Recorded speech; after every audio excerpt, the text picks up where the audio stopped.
So we're going to go pretty in depth on mindset for each particular pillar in the Handyman Freedom Formula, but today I wanted to talk about the overarching mindset that it takes to actually run a business, the mindset and culture being the foundation of the Handyman Freedom Formula.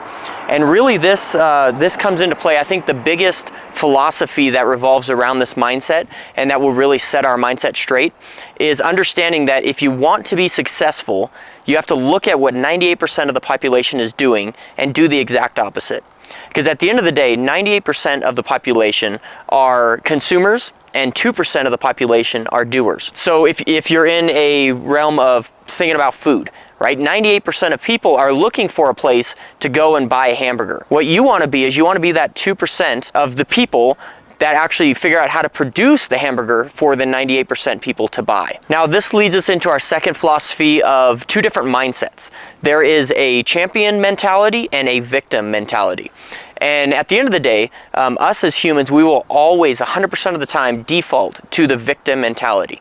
But again, I believe that we were created to live in the champion mentality. And really that, in and of itself, is the 98%, 2% rule, is that 98% of the people will choose the victim mentality every single time, whereas 2% of the people, they don't automatically choose the champion mentality, but they look for something different and they look how to choose that champion mentality. And that's really where we want to come from when we're thinking about mindset in our handyman business. So if you have two different categories, if you have the victim mentality category and the champion mentality category, the things that the victim mentality will say is victim mentality will say that I can't possibly do this. Whereas the champion mentality will say, I can do this, I just need to maybe look at a different avenue to get this thing accomplished. A victim mentality will say that employees are just super hard and you can never find a reliable employee. Whereas the champion mentality will say, there are reliable employees out there, maybe I just need to look at different avenues to find those right employees. A victim mentality will say, my market is saturated. Whereas a champion mentality will say, I know that there's work out there, how else can I find it? What other marketing strategies can I do to get my name out there, to make myself known in this area as the go-to business owner? In this case, we're talking about handyman. A victim mentality will say that it's really hard to find a handyman employee because everyone with handyman skills just knows that they could go out and create a business on their own. Whereas a champion mentality would say that I understand the 98% and 2% rule, so that means 98% of the people out there are actual people that do not want to start a business. They would rather work for someone and have that peace of mind and that steady paycheck rather than all the stress and the worry that comes with owning a business. Here's probably one of the most important ones of them all. A victim mentality will listen too much to the negative people around them because they are surrounded by people that are naysayers, people that don't think that they can produce, people that are victims in and of themselves. Whereas a champion will surround himself with like-minded individuals, with people that encourage him, people that tell him he can do it, people that tell him to keep going. I love the saying by Jim Rohn that we become the average of the 5 people that we hang around.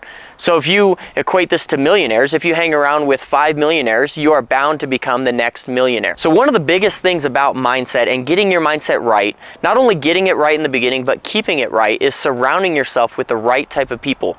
People that are forward thinking, people that believe that tomorrow can be better than it is today. Because again, a victim mentality believes that the world is going to hell in a handbasket. Whereas the champion mentality believes that we can make things better if we really try. So at the end of the day, a sound mindset has to be built on the thought that tomorrow can be better than it is today. And ultimately that is through helping people. So a sound mindset needs to be built on the fact that you desire to help people to create a better reality, not only for yourself, but for them as well. This can be a daunting task where you're trying to make things better each and every day. But I think at the end of the day, one of the biggest things that has helped me in my mentality is understanding that I don't have to have all the answers.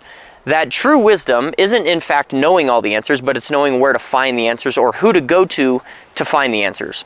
That's one of the most important things about having a sound mentality, is that I don't have to know everything. I don't have to know everything under the sun, but all I have to do is know where I can go to find the things that I need to find. And with that, it produces a mindset of humility and honor. understanding that you are not the center of the world, that there's other people out there that are looking to create a better life for themselves. And like we said, these people may not be looking to better their lives by necessarily starting a business. They may be looking to better their life by working for a business owner that has their best interest in mind. And you, as a 2%er, can be that. Humility is not thinking less of yourself, but it is thinking of yourself less. So with that, I wanted to share a story of a few years ago where I lacked humility and honor. Hey friends, I wanted to interrupt this video real quick and let you know that I've created an Amazon store with a whole bunch of links to tools that I highly recommend and tools that we use every single day in our handyman business. And also, handyman business books. Books have been drastic to the growth of my business, and I would highly recommend that you check that out. So I will put a link in the description below where you can gain access to that Amazon store and see everything that I recommend. Also, I wanted to let you know that you can schedule a free consultation call with me over at handymanjourney.com/coaching. I look forward to talking with you soon. Let's get back to today's video. And this was really portrayed on a job. So I ended up doing a job where I replaced something like 40 outlets and 40 switches inside this guy's house, upgraded them all to, you know, brand new white stuff. I think he had old ivory. And at the end of the job, I went to flip the circuit breaker on and the circuit breaker popped back off. And I said, what's going on? It can't possibly be something that I did. I did all the electrical right. The circuit breaker must be bad. So I replaced that circuit breaker. I had to drive all the way out into Sacramento, about a 40-minute drive, just to find this circuit breaker. I put a new circuit breaker in, and sure enough, that circuit breaker, that brand new circuit breaker, popped right away, and it would not go back on. So what did I do? Well, I lacked in humility and honor. So I went back out to Sacramento because I thought there must be something wrong with this circuit breaker, and I got a brand new circuit breaker again. And I put that circuit breaker in, and sure enough, it popped again. It wasn't until that point when I'm like, maybe I did something wrong, right? And so I ended up, I went to kind of just one random outlet, and that outlet was fine, wired up correctly. I went to the one right to the right of it, and I found that I had hooked it up incorrectly. See, I was in the feng shui of just replacing all these outlets, that I actually hooked it up incorrectly. And it was the lack of humility and honor in myself, whereas I didn't think that I could possibly be the problem. So I think one big thing about mentality is never be so big on your haunches that you're counting yourself out as possibly being the issue or being the problem. Because most of the time in business, when I've had problems or hurdles that I couldn't get over, it's really a mindset thing. And it's really because I'm thinking too highly of myself. I need to step back and I need to think about, okay, what exactly is going on here? And how can I maybe look at this problem a little bit differently and attack it in a different direction to help me accomplish the goal that I'm going after? Because a 98%er will just keep spinning his wheels and spinning his wheels and spinning his wheels. The thing about this 98%er, 2%er stuff is we are all 98%ers inside of ourselves. Remember, at the end of the day, we will all choose the victim mentality 100% of the time. So we are all 98%ers. The biggest 98%er is actually the 98%er inside of us. So that means daily, at every single decision that we make, we need to make the decision and choose that 2% decision in every single decision that we have to make. And sometimes that means understanding that, hey, we may have done something wrong and we need to pivot a little bit and look at this thing a little bit differently so that we're not just spinning our wheels and spinning our wheels. All right, let's pivot a little bit to talk about company culture. So at the foundation of the Handyman Freedom Formula is mindset and culture. Culture is absolutely huge, and culture is dictated by the mindset that you have. So if you believe that tomorrow will not be better and cannot be better than it is today, you will create a horrible culture, and a culture that frankly no one's going to follow, because you're just a doomsdayer and you're like, oh, you know, we're all going to hell anyways, so we might as well just, you know, give up the ghost, and there's nothing to really strive for.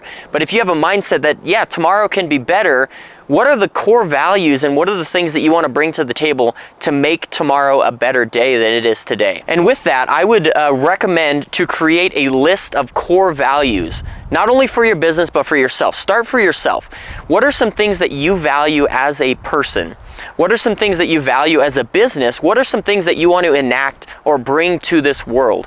And this will largely kind of form the foundation for your business. We have created a list of core values for our business and our own personal family, and we've used those core values to dictate decisions and moves that we might have in our personal lives and our business. So I wanted to list out some of our core values here. We have core values such as communication, timeliness, orderliness, honesty, integrity, initiation, true to our word, code followers, respect, cleanliness, ability, professionalism, team players, and optimism. These core values that we've created for ourselves and our business has really helped to dictate, like we said, our decisions and our moves. And it's helped us kind of stay true to ourselves and true to the mission that we ultimately want to bring to the table. Our mission as a business is to bring hope.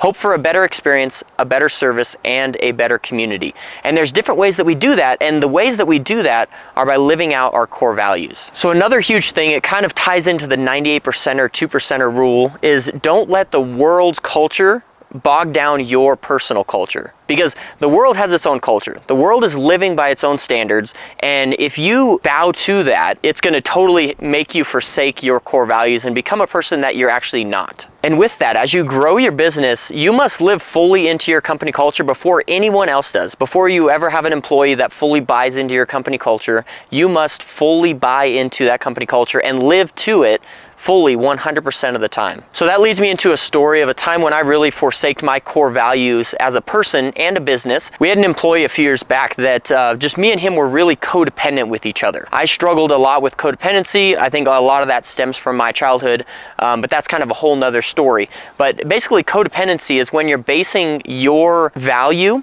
on someone else's feelings or thoughts about you. And when you're doing that, you're not fully living into your core values, because you're basing your value on how you think other people interpret you. And if you do that, you're not free to fully live into the core values that you've set, because you're more worried about how someone else is thinking about you than if you're actually portraying your core values and actually helping this world become a better place. So in a lot of our interactions with this old employee, I was so codependent that I would do things that were against my core values and against the kind of the world vision that I saw. And this would lead me to make very bad decisions, make very bad moves in my own personal life and my business. So having a set of core values and really standing behind those and surrounding yourself with people that are going to lead you in the right direction and maybe tell you when you're straying a little bit off course, that's really the key to creating and sustaining a good mindset and a culture. So I have some homework for you today. What I want you to do is I want you to create a list on a piece of paper of core values that you personally want to abide by, and also you want your business to abide by. And another thing that I also want you to do is on another piece of paper, create two columns. Create a column for victim mentality and champion mentality. And I want you to write down, be 100% honest with what your brain has been telling yourself, and put that in the victim mentality category. So maybe it's, my market is too saturated, or I can't find the right employees, or I can't figure out how to price correctly. Write all those things in the victim mentality, and then next to it under the champion mentality category, I want you to write what the champion mentality response to that one would be. So for instance, if your victim mentality is, I just can't figure out how to price correctly, or people aren't willing to pay what I need to charge for my handyman services.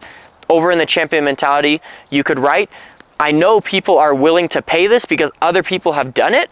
I just need to maybe get some more information, maybe take some more classes, get some more information about how to charge appropriately and how to find clients that are willing to pay what I need to make. There's many different examples, but I need you, seriously, I need you to sit down and be honest with yourself so that you could become a better person and a better business owner. Create those core values, create that victim and champion mentality worksheet, and start choosing the champion mentality. And remember that it doesn't come naturally. What comes naturally is us choosing the victim mentality. If that's what's natural, we need to do what's unnatural. We need to do what's unpopular. We need to do what's unstatus quo, because the rest of the world, the 98% of the people, are going in this direction. And the question is, which direction do you want to go into?